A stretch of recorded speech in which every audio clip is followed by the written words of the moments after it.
Hello, my name is Jordan Fleischman, and I am taking PAD 4391. The topic I chose for my oral presentation is liability issues in disaster. Overall, there are a lot of concerns about liability when dealing with disasters. This ranges from finding a legal responsibility for an act or failure act, basically wanting to place the blame on somebody. This regularly arises during emergency response situations. There are many types of people who could have liability in emergency situations. This includes individual government employees, volunteers, healthcare professionals, as well as entire businesses such as like nonprofits. And they all worry about this because they don't want it to reflect badly.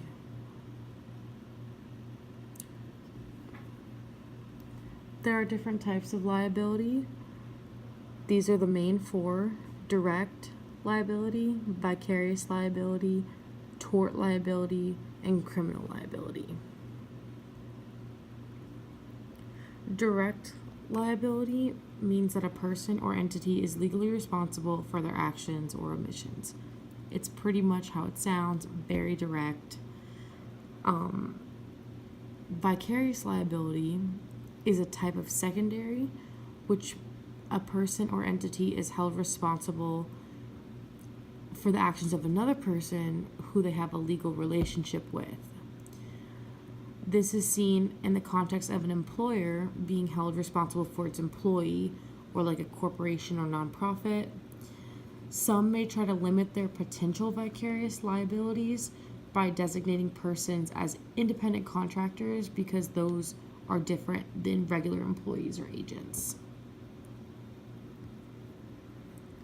The potential theories of tort liability basically means that a tort is an action in which somebody intentionally or unintentionally causes harm to another person or property during emergency management situations.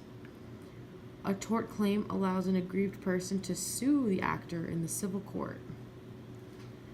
Basically, there are intentional and unintentional types of torts.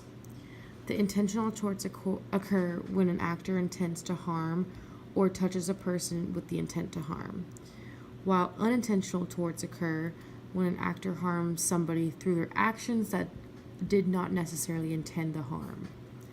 Negligence during emergency response situations is a huge deal, and that is considered unintentional tort.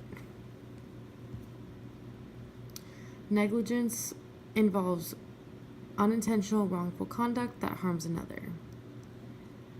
It occurs when a person fails to use ordinary care in their actions, and by default, it results in a failure. Medical malpractices, scope of practice, failure to plan, breach of privacy, premises liability, and gross negligence are some of the major types of negligent theories. And the last type of liability is criminal liability. And the same with civil. Both individuals can be liable for criminal sanctions. And criminal prosecutors or first responders, even healthcare and volunteers involved in these emergency response activities are most likely to occur where there was willful misconduct on part of the actor. And those would be criminal liability issues. And as you can see, there are quite a few different kinds of liabilities when dealing with emergency response situations, and it becomes a problem when actions aren't taken against these people.